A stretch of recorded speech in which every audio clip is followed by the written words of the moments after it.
I'm certainly no Gen Z, but I think I'm always ahead of my times. And so I've had a career where I've had those 5 to 7 careers in my lifetime, and my best is yet to come. The power of audacious goals is another thing that I would love for the audience to remember is it attracts energy, you think differently, and give or take a few quarters, we hit each one of them. And then, of course, immediately put like 10x goals behind that. Handling so many cultures together, what's the key learnings that have come out of your experiences? There are always challenges up and down. And so having that big, bold vision really binds people together. So how as we as future business leaders can go about this technology wave? For one, you are in an incredible institution that gives you an incredible community that is at the forefront of shaping AI education in AI and how AI is being used. It's not really about will AI take your job, but it is about will people who use AI take the jobs of people who don't use AI, right?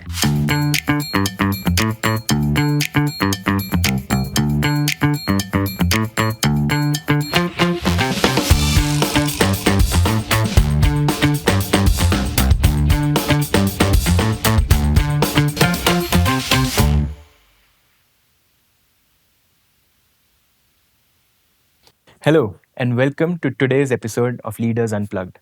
My name is Sauhard, and I'm a student of ISB PGP cohort of 2026.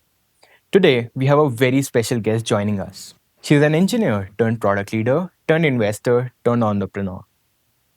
It's none other than Kirthiga Reddy. Kirthiga is also known as a woman of many firsts. She was the first person to walk into the Facebook India office back in 2010. She is also the first female investment partner at SoftBank's $100 billion Vision Fund. Hello, Kirthiga. Thank you for joining us today. It is such a pleasure to be here. The pleasure is all mine. Firstly, before we dive in, how does it feel to be back at a B School campus? It feels wonderful, and ISB in particular is very near and dear to me. As I walked in actually yesterday for the first time after many years, it took me back to 2010 when we were hiring for our first set of managers who came from the ISB. Interestingly, the meeting I had just before this was with Megha Yatatka, who was one of the managers we hired from ISB. She now leads Uber's AI strategy in India. So ISB is very near and dear to me, has had a big influence on Meta in India, and the people are all one of those paths forever crossed. All right, let's get into that. Talking about big tech and Uber, you had graduated from Stanford and you had a well-established career path. But then you decided to be the first person to walk into that Facebook office back in 2010. So what convinced you to take this bet? And what were the key leadership principles that helped you drive it to success and make Facebook the second biggest market by 2014? You know, it's probably the question that I get asked the most. My journey to Facebook India, if I backtrack, after business school, I joined a startup in the mobile space. My bet was mobile is going to be the next big thing. It was good technology. And then a few years later, we were acquired by Motorola. It was with Motorola that I came back to India. There was an opportunity to lead a division of the company back in India. Came with my wonderfully supportive husband and 2 girls who were then 3 and 5, thinking we were coming for a year and a half. But as these stories go, loved India, saw the start of the internet, and that was the next bet that I wanted to make. Started thinking about which company I would want to work with, work for. Reached out to Sheryl Sandberg, the chief operating officer at Facebook, through a business school classmate, told her, love Facebook, would love to play a role building Facebook in India. This was 2009. We explored a few different roles, decided to keep in touch for the right role, and it was almost a year later that Facebook announced its intention to open an office in India. Brutal interview process later, I was humbled to have the opportunity to be their first employee and then their managing director for India and South Asia. What took me there? I will also share that my flashback when you asked me this question is my time back at Stanford Business School when I went for an interview for a product manager role at Google. Okay, so I went there.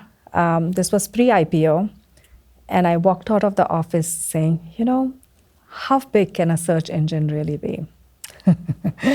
Famous last words, right? Well, one thing is I might make a mistake once, but I will not make a mistake twice. I could see that same attributes around Facebook, around the growth, around the engagement. And so when I had the opportunity to be the first employee for Facebook in India, it was something that was, a dream come true, and one of those once in a lifetime experience to be at the heart of a country going digital and mobile. We first started right here in Hyderabad, spending a lot of time thinking about what is our big, bold vision. It was a multi-year process where everybody across all levels thought about what this could be. I remember visioning exercises where people had to take a piece of paper and draw what would Facebook look like 4 years from now, right? And from that came, at least for the local market, our goal was 100, 100, 100. And we had 100, 100, 100 plastered across offices in India, where it was about getting to 100 million users, 100 million in revenue, and 100 million people that we impact through our community efforts. And this was a very cross-functional goal. User growth was driven centrally, operations and then revenue reporting into me. And it was a big, hairy, audacious goal. At that time, we didn't even have 100 million people on the internet. There was no plan to have a sales team. So it was truly audacious. But the power of audacious goals is another thing that I would love for the audience to remember is it attracts energy, you think differently, and give or take a few quarters, we hit each one of them. And then, of course, immediately put like 10x goals behind that. Absolutely. And to all the work, it takes a powerhouse of a team, and across your experiences, you've worked both in India, in US, and I'm sure with people of all geographies. With handling so many cultures together, what's the key learnings that have come out of your experiences? I will double click on what I just said about the power of a big, bold vision. One is it has the power of unifying teams. There are always challenges up and down. And so having that big, bold vision really binds people together. So that's one. Two, I've also learned about the power of hiring the right people, building the right culture, setting the right vision, because if you do those three things, business results will come. The last thing that I will mention is especially the context that you said, global teams, fast-paced environment. It's about communication, communication, communication. I cannot emphasize that enough. Especially, by the way, in the world of AI, many things might get different scale, but the need for communication, the need to connect at a human level, of course, use all the AI tools possible to do that, but do not forget the power of human connection. Absolutely. Talking of AI, across your careers, you have built a lot of products. So, how did you decide to go from an entrepreneur to an entrepreneur? How did you decide to take that plunge along with your co founder? Another great question. So, they say Gen Z will have 5 to 7 careers in their lifetime, right? Not jobs, careers. That's what you have to look forward to. I'm certainly no Gen Z, but I think I'm always ahead of my times. And so I've had a career where I've had those 5 to 7 careers in my lifetime, and my best is yet to come. After my operating role at Meta, both in India and then back in headquarters, and then my investing role at SoftBank Vision Fund. Fast forward 3 years plus into SoftBank Vision Fund, I deployed $1 billion for SoftBank across fast evolving sectors. I led their first quantum computing investment in IonQ, their first additive manufacturing investment, Form Labs, mental wellness, gaming, blockchain. And having seen these companies, again, get to their next level of growth, the next level of valuation, and being surrounded by entrepreneurs. So that whole environment of building, plus as I saw what was happening with technology, both for AI and blockchain, it really spoke to the builder in me, and I had to jump back into building. It almost happened organically, where my co-founder and I started jamming about our vision of the future, where we saw things going. And when I realized that I was up until 2 a.m. working on these ideas, actions speak to me. And when I observed that, I said, okay, this is a clear signal, and jumped back into building. So, throughout your career, you have been building things and you were initially building for other people. And I'm pretty sure you were not taking it as like you're building for other people, you were building it for yourself, right? And even at Verix. So, how at Verix that you decided what to build, right? And especially you were surrounded by technology, right? How did you determine you want to do something around trust and authenticity? As you think about the world and technology and new ideas, you often think about what is brand new technology that allows you to solve an age old problem better, faster, bigger, bolder in some dimension, right? And how you can solve that for it to be 10x better or 10x cheaper. Like, you have to have that equation.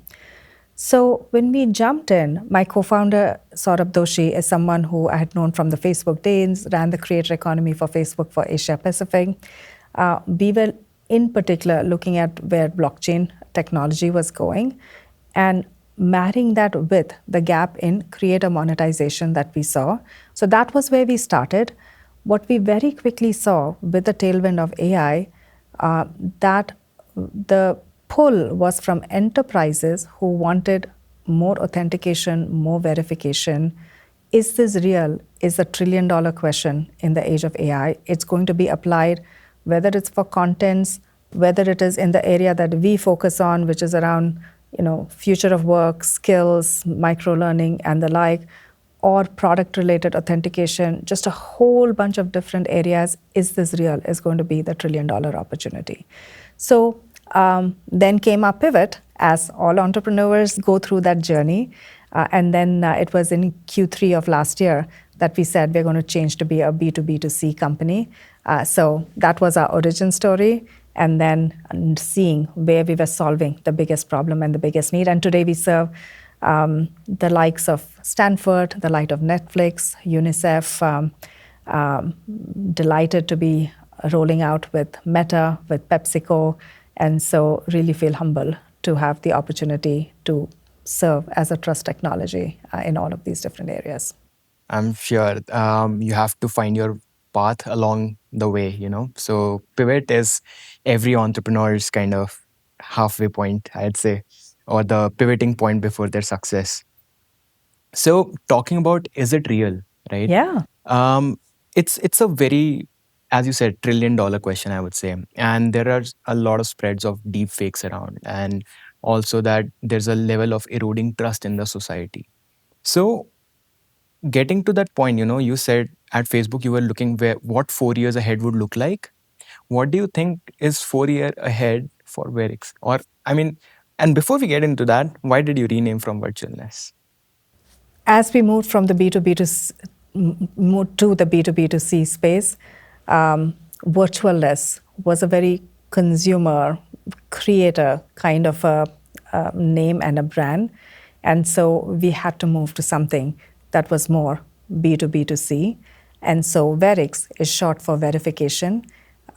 We are building the trust technology, just like how DocuSign changed how signature handling is done. The mental model is that Verix is changing how verification is done. So wherever in the world, the system, you need verification, we have an opportunity to plug in. So that's what led to the name. And the future vision is it is not real unless it is Verixed. So that is where we will be. It is just like how Kleenex is synonymous for Kleenex, Verix will be synonymous for all things verification in the age of AI. Right. And talking about your vision and AI, we have been talking in this space, I was reading that you have started a platform or built a platform called AI Kiran. I acknowledge that there are a lot of women, in STEM nowadays, but in AI, they are lagging a lot. And your 4 years goal, now I'd say 3 years, by 2028 is 10 lakh women in AI. So, how are you going about it? And beyond just these numbers, what are the other success metrics that you think there are to this? Another great question, and something that's deeply important to me. I often tell the story that my mother did not have the opportunity to finish her high school education because her parents said, you only need enough math to do the grocery bill. Because after all, why would a girl need to do and know any more math than to do the grocery bill? And by the way, her brother got a postgraduate degree, so it wasn't that they didn't know the value of education, right? And she is smarter and wiser than I will ever be. And then to think about the difference that one generation can make, and to see the pride that she takes when she sees her daughter on like the cover of a Fortune, or she actually joined me over Zoom at the New York Stock Exchange, where I had the opportunity to ring the IPO opening bell for as part of a all-female, all management team. And it was just one of those surreal moments and a picture that I will never forget, where my mother, who did not have the opportunity to finish her high school education, was at the New York Stock Exchange, one of the epitome of capitalism in the world, with her daughter and with her granddaughters, who were also on the podium with me. And it's symbolic of the change that one generation can make and the responsibility each one of us has to make things that much better for the next generation. So that was part of the thinking, and having been the only woman in the room in many, many settings, and I know many people listening will have similar experiences, wanting to do everything that we can in our lifetime to make sure that we don't have an AI gender equity gap. That is what led to AI Kiran. It is an initiative with the principal scientific advisor to the government of India, with an incredible organization called Inc. Women, supported by a number of industry partners and corporations, with a goal to have 10 lakh women in AI. We just signed an MOU with Sri Sri University, and so again, you will see the list of universities, companies coming together. So success metrics is one, how much we recognize, acknowledge, shape. You can't be what you can't see. So we have a whole storytelling angle of how is it that we can recognize. Each one of them get a Verix verified blockchain recognition badge that says that they have been recognized by the government of India as a woman shaping AI in India and across the globe. So that's where it starts, okay? And then we create community across multidisciplinary stakeholders, academia, research, industry, early learners, and a very special category for me is a category called AI contributors. Often the unsung heroes, these are the women doing data labeling, data gathering, and feeding into the models and fueling the AI revolution of the world. So there's recognition, there's connection, there's education, both technical skills as well as growing in a soft skills perspective. So there are fellowships.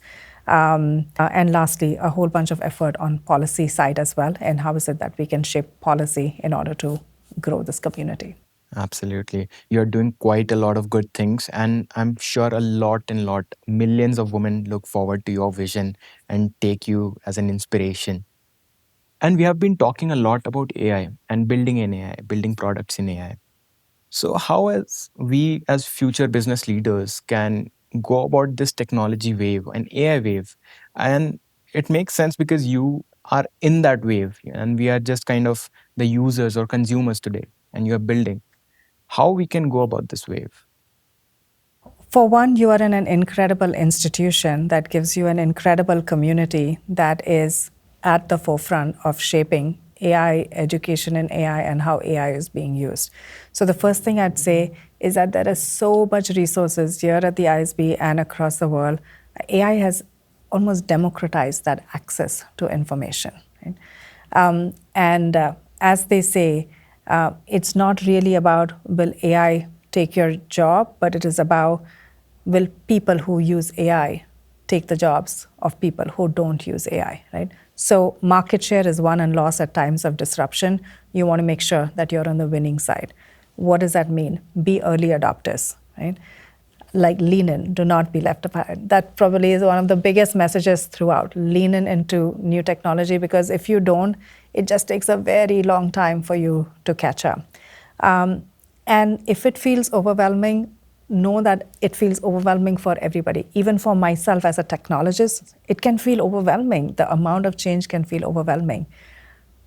pick whatever amount of time you want to give it, 10 minutes a day, 15 minutes a day in your area.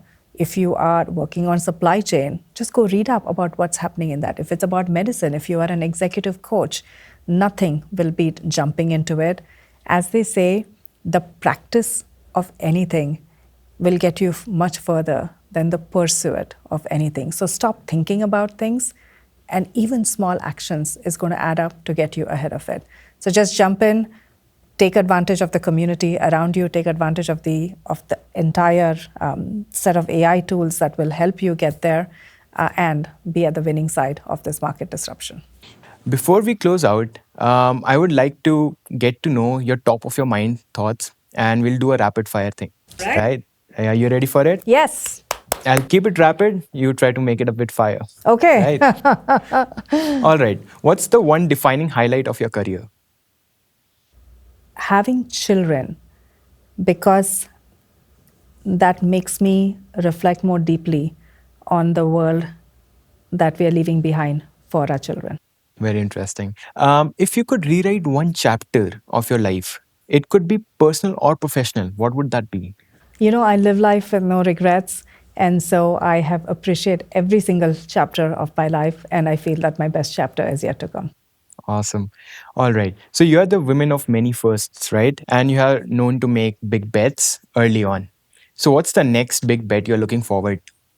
Well, my current big bet is on the intersection of AI and blockchain, and how the power of AI will only be amplified and enabled through the integrity, the authenticity, the immutability that blockchain provides. So that's my bet. The other bet, I will say, is on health. And again, something that I will encourage everyone is to make sure that you have all of the fundamentals of your sleep, your health, your exercise. I usually have a goal of 50 to 10K runs a year. This time I do have to get a small surgery to get back into that goal. So make sure that you take care of your health so that you can keep running. Absolutely. You just motivated me to head to the gym after this. Excellent. All right. All right. Okay. What's the most challenging leadership decision or situation you have been in? Oh my God, so many. What is the most challenging situation that I have been in? You know, for some reason, the memory that comes to me is there was one day where I woke up, I had my whole list of business priorities that I had. And that time, there was some spoof on Lata Mangeshkar and Sachil Tendulkar that was going viral on Facebook. And I got this notice that there might be someone coming to protest outside the Facebook office, right? And so instead of doing whatever I was doing then, I was reviewing security protocols, like glass panes, etc. So from a challenge perspective, it is just the unpredictability that leadership needs, where it could be a challenge from your clients, something happening in your team, something happening about the external environment, but I wouldn't have it any other way. Yeah, absolutely. Strenuous situations shape you a lot, right? All right, one final question. What's your one-line message to us, the future leaders here at ISB? My mantra is when businesses succeed, livelihoods flourish, and take that responsibility and that privilege of building human-centered, ethical, innovative businesses, and have that laser-sharp focus on how livelihoods can flourish. Perfect. Thank you for taking us with you on your journey, Kirthiga, keeping the conversation candid and sharing the lessons you learned along the way. You're a person who is not afraid to take that first step. This approach inspires me and millions of people around the world. I'm looking forward to your next big bet that continues to shape the world. Thank you. Awesome.